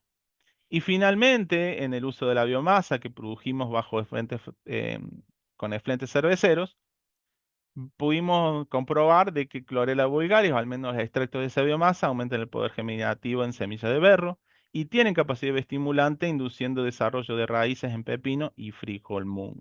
¿Sí? Y simplemente para finalizar, como conclusión general, podemos decir que las microalgas que se estudiaron demostraron justamente esta potencial capacidad para poder transformar los residuos cerveceros de manera sostenible, ¿sí? Reduciendo el impacto ambiental, obviamente convirtiéndolos en biomasa valiosa con aplicaciones biotecnológicas prometedoras, como por ejemplo la producción de bioestimulante para algún tipo de cultivos. Y eso es todo lo que tengo para comentarles. Muchas gracias. Muchas gracias, doctor Busto. Gracias por la excelente ponencia. Ahora vamos a tener una ronda de preguntas. Tenemos una pregunta general que va a estar haciendo ahora nuestra moderadora también, Leticia Alcaraz. Va a estar haciendo tres preguntitas, uno para cada ponente, y luego vamos a estar leyendo lo que hay en el chat, ¿sí? Sí. Bueno, la primera pregunta va para el doctor Andrés Barajas.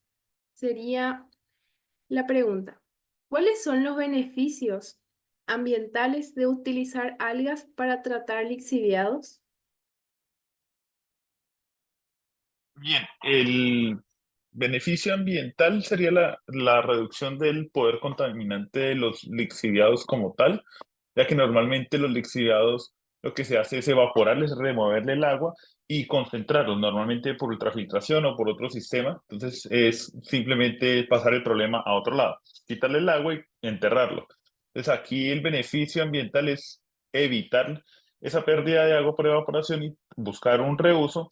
Y segundo es evitar que esos nutrientes, ese exceso de nutrientes y ese exceso de otros metales pase al suelo. Entonces, digamos de que eso nos permitiría evitar el ciclo continuo de descarga de ciertos nutrientes y mantenerlos para que se puedan producir otros metabolitos.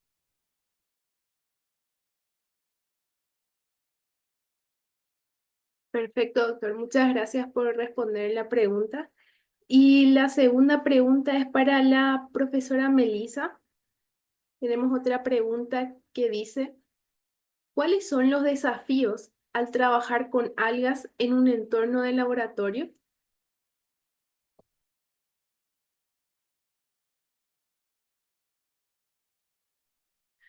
Para todos en general. La pregunta siempre es interesante, pero hay un espectro muy grande de respuestas. Pero bueno, haciendo corta, cuando trabajas con si le cambias una variable y te parece que en realidad estás controlando, que era lo que yo les mostraba en el experimento, lo de la luz, por ejemplo, si bien yo estoy midiendo así muy de a poquito, es como que yo a la comida le vaya poniendo una pizquita de sal, una segunda pizquita y vaya probando en dónde me funciona mejor la comida o dónde sabe mejor. Sin embargo, estoy alterando otras cosas, ¿verdad? En el medio. Bueno, cuando estoy hablando de cultivo de algas no es tan fácil dimensionar como en la comida, porque ahí hay otras variables que están jugando un papel importante.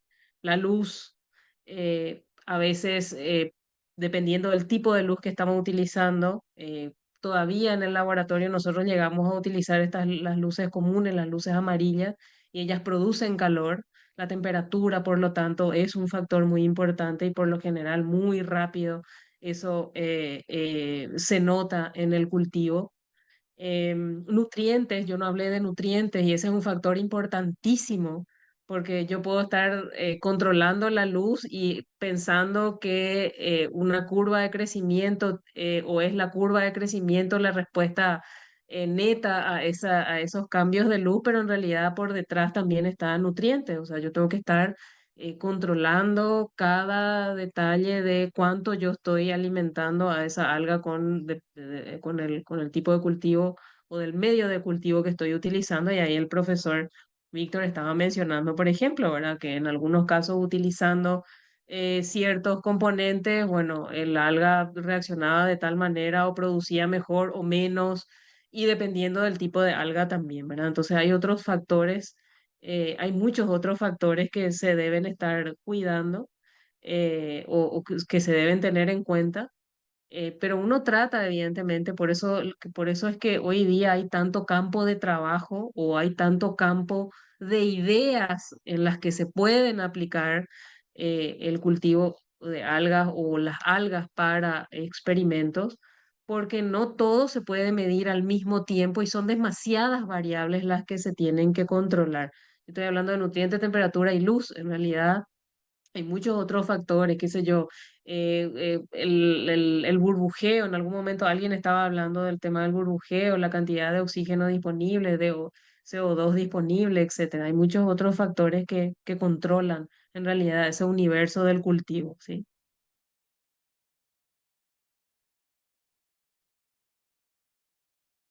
Muchísimas gracias, profe, por responder.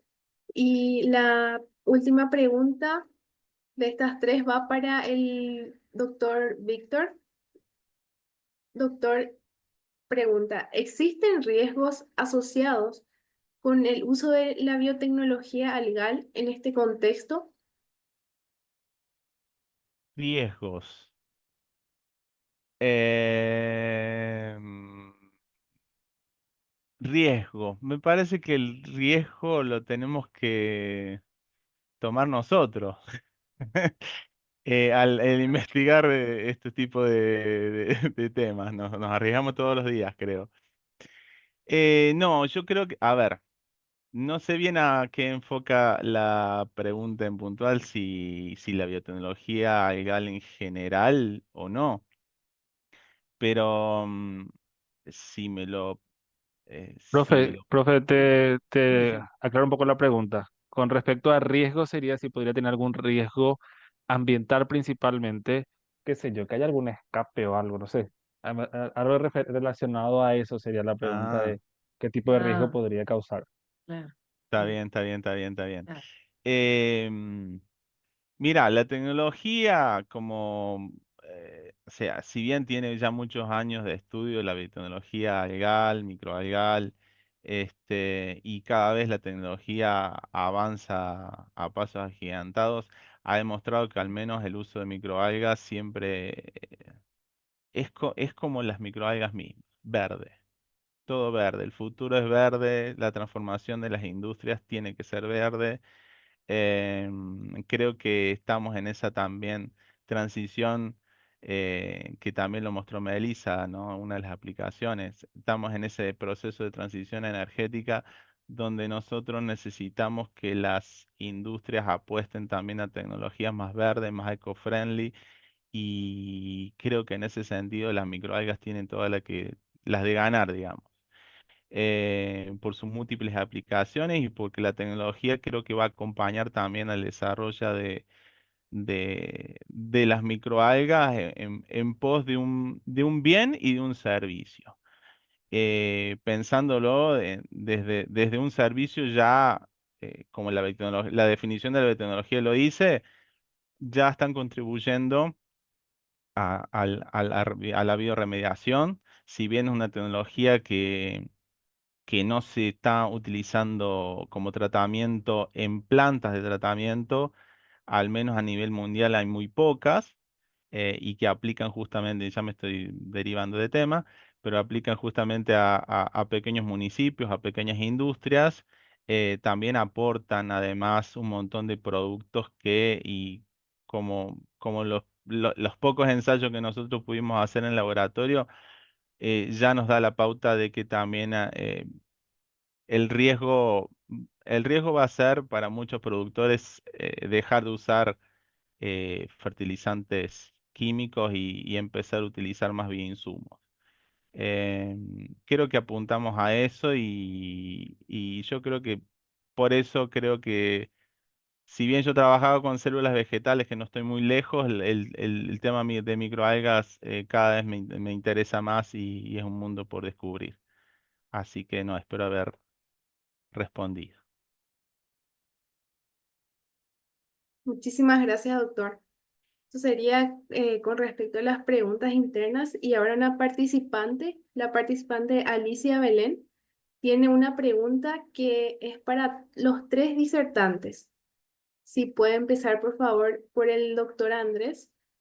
La pregunta es, ¿cómo enfocan los problemas de rendimiento, ya sea de biomasa o de metabolitos secundarios, debido a que el proceso de la recuperación de la biomasa suele ser un proceso costoso o muy poco eficiente? Y la participante agradece a los tres disertantes por las presentaciones. Bien, eso sonó como dos preguntas, pero bueno, para mejorar tal vez la producción de la biomasa o de algún metabolito, pues hay métodos como la optimización del medio de cultivo, uso de diseños de experimento avanzados, optimización en la intensidad de la luz, ciclos de luz, oscuridad, temperatura, todo lo que tú puedas imaginarte. Nosotros normalmente en el laboratorio aplicamos procesos de optimización matemática que nos permiten trabajar con 50 factores a la vez para poder en menos de 6 meses saber si podemos optimizar una cepa o no, ¿sí? Y el problema con la cosecha, pues es el problema a nivel industrial con microalgas. Depende es para lo que tú quieras la biomasa. Si es de muy bajo costo, o sea, es para tratamiento de agua, si tú no estás pensando en sacar nada que tenga un valor significativo, pues la floculación clásica es lo mejor, floculación, flotación, eso es lo que existe, seguido pues de la electroflotación, sistemas que te permiten usando electrodos directamente por una corriente eléctrica que reemplaza el agregar un floculante y te permite adicionar pequeñas concentraciones de aluminio, en este caso de magnesio, para poder concentrar las células por el flujo de corriente, que es mucho más rápido que que la misma floculación. Y si ya estamos hablando de cosas pues ya mucho más costosas, pues vamos a hablar de centrifugación, que es lo que se usa a nivel industrial. Todas las grandes empresas lo usan. Estamos hablando de empresas que produzcan hematococcus, que produzcan espirulina, que produzcan clorela, ¿sí? Van a usar ya sea filtración o cosecha por centrifugación, porque son las que funcionan y son las que ya tenemos tecnologías que ya son mucho más baratas. Estamos hablando que en 2009 una centrífuga en continuo para algas podía costar tranquilamente $5.000. Ahora está costando menos de $1.000 la misma centrífuga. ¿Por qué? Porque son tecnologías ya reconocidas, son fáciles de usar, ya no son tan problemáticas de mantener, ¿sí? Entonces ya depende es a final de cuentas qué es lo que tú quieras hacer con la biomasa. Y ya hay un rango de tecnologías probadas, reconfirmadísimas. Entonces es algo para lo que tú ya quieres hacer, por lo que estamos en un nivel de madurez mucho más alto. ¿Listo?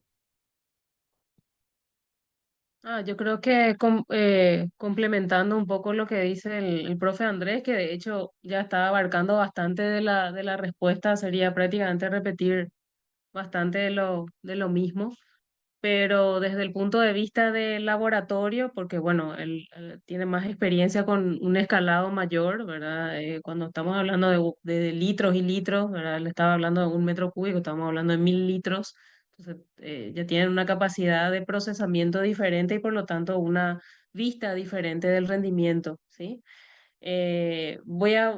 Pero complementando un poco de atrás de lo que decía la Alicia, dice, es un proceso costoso y muy poco eficiente.